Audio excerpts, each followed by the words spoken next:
morning students. Today we are talking about seed germination.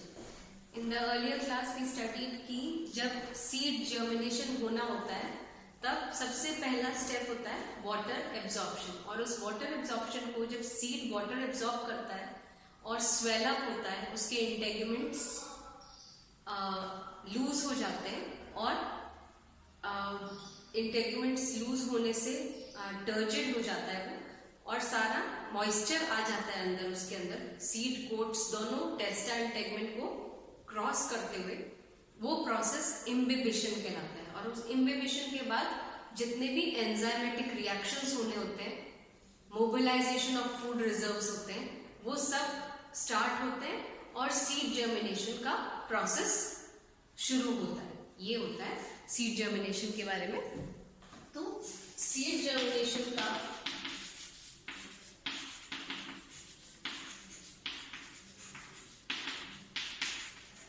First step है imbibition.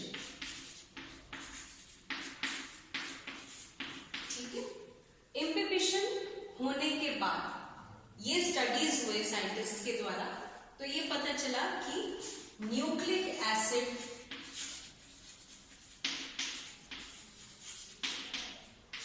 Synthesis होता है। अब nucleic acid synthesis की जब बात करते हैं तो डीएनए सिंथेसिस भी हो रहा है और आरएनए सिंथेसिस भी होगा। तो इनिशियल एक्सपेरिमेंट्स में ये पता लगा कि डीएनए सिंथेसिस सबसे इंपॉर्टेंट है, और डीएनए सिंथेसिस होने के बाद बाकी सीड जर्मिनेशन का प्रोसेस फॉलो होता है। लेकिन जब फर्दर एक्सपेरिमेंट्स हुए तो ये पता लगा कि अच्छा, हमने पिछली क्लास में ये पढ़ा था कि डीएनए सिंथेसिस हो रहा है, और जैसे कि वीट में एक एक्सपेरिमेंट हुआ कि गामा प्लांटलेट्स बने।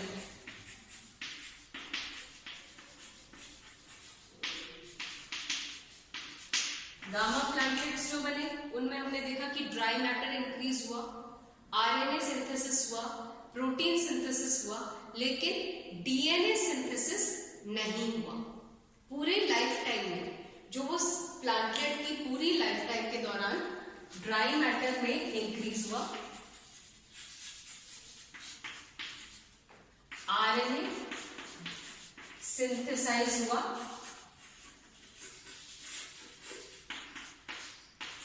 और प्रोटीन इंक्रीज हुआ, लेकिन डीएनए ड्यूरिंग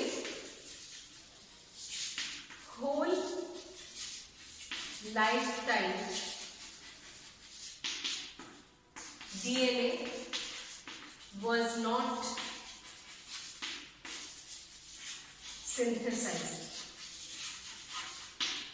ठीक है, तो फिर ये आगे स्टडीज हुई और ये पता लगा कि सीड जर्मिनेशन और इम्बिबिशन के दौरान, immediately after imbibition, within 30 minutes of imbibition, protein synthesis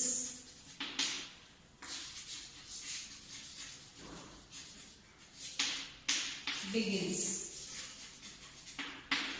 ठीक है, तो फर्स्ट स्टेप क्या हो गया इम्बिबिशन के बाद? फर्स्ट स्टेप तो हो गया इम्बिबिशन, सेकेंड स्टेप हो गया protein synthesis, and within 24 hours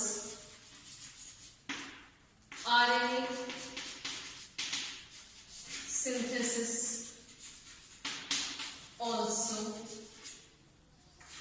starts। तो ये थर्ड चीज होगी। तो अब यहां हम जो इनिशियल पढ़ाया गया कि न्यूक्लिक एसिड सिंथेसिस में डीएनए सिंथेसिस बहुत इंपॉर्टेंट है सीड जर्मिनेशन के लिए, लेकिन अब ये बात उल्टी हो गई। डीएनए सिंथेसिस बहुत इंपॉर्टेंट नहीं है, क्योंकि अब जब हम गामा प्लांटलेट्स का एक्सपेरिमेंट देख रहे हैं कि इम्बिबिशन हुआ, जर्मिनेशन हो रहा है, उसमें ड्राई मैटर इंक्रीज हो गया, आरएनए सिंथेसाइज हुआ, प्रोटीन सिंथेसाइज हुआ, लेकिन इस गामा प्लांटलेट की पूरी लाइफ स्पैन में डीएनए सिंथेसाइज नहीं हुआ तो it means it is not the first step after imbibition. और अब बहुत सारे प्लांट स्पीशीज में एक्सपेरिमेंट्स होने के बाद पता चला कि इम्बिबिशन के 30 मिनट्स के अंदर प्रोटीन सिंथेसिस शुरू हो जाता है और with in 24 hours RNA synthesis भी होना शुरू हो जाता है। डीएनए सिंथेसिस उसके बाद होता है। फोर्थ स्टेप है डीएनए सिंथेसिस।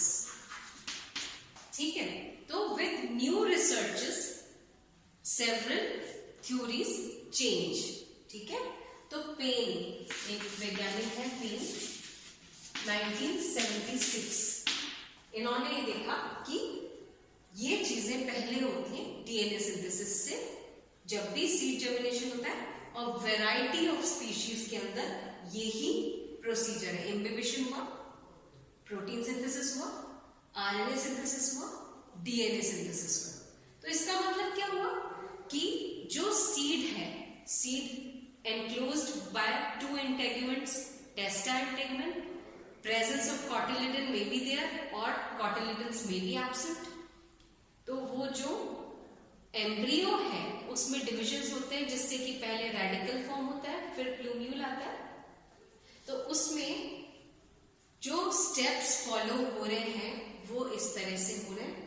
और आगे ये भी है कि प्रोटीन से जो एम्ब्रियो है, एम्ब्रियो के अंदर या ड्राई सीड के अंदर जो सीड स्टोर्ड है पहले से, उसके अंदर एमआरएनए,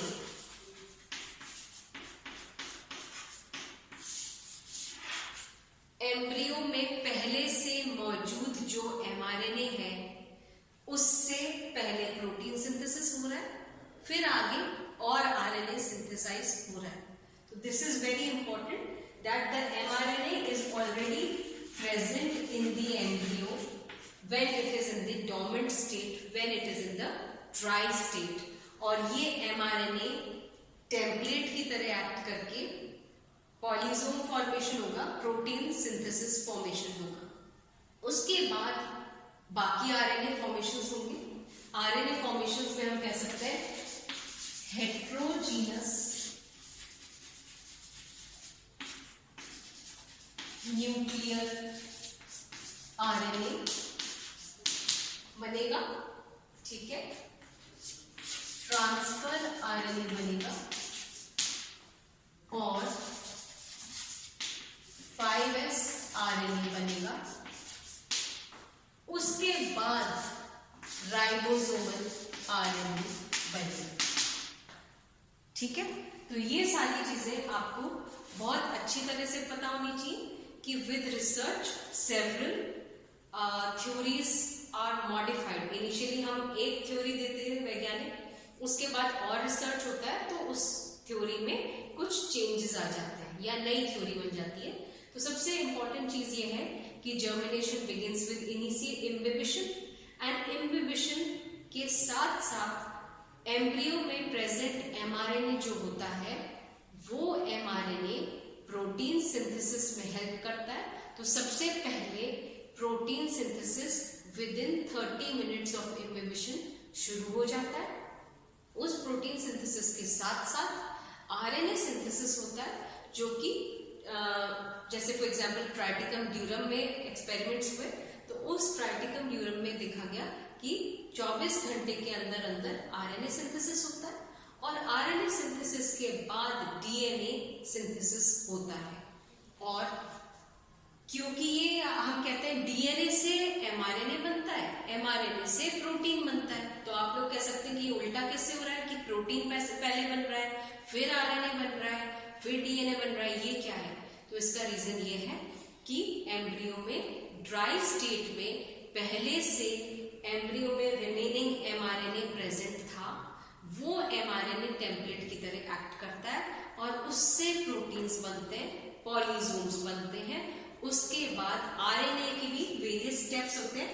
हेट्रोजीनस न्यूक्लियर आरएनए बनता है, ट्रांसफर आरएनए बनता है, 5s आरएनए बनता है और फिर राइबोसोमल आरएनए बनता है। तो ये सारे स्टेप्स आप ध्यान में रखते हुए आगे सीड जर्मिनेशन की बात करेंगे कि सीड जर्मिनेशन में और क्या फिजियोलॉजी फॉलो होती है।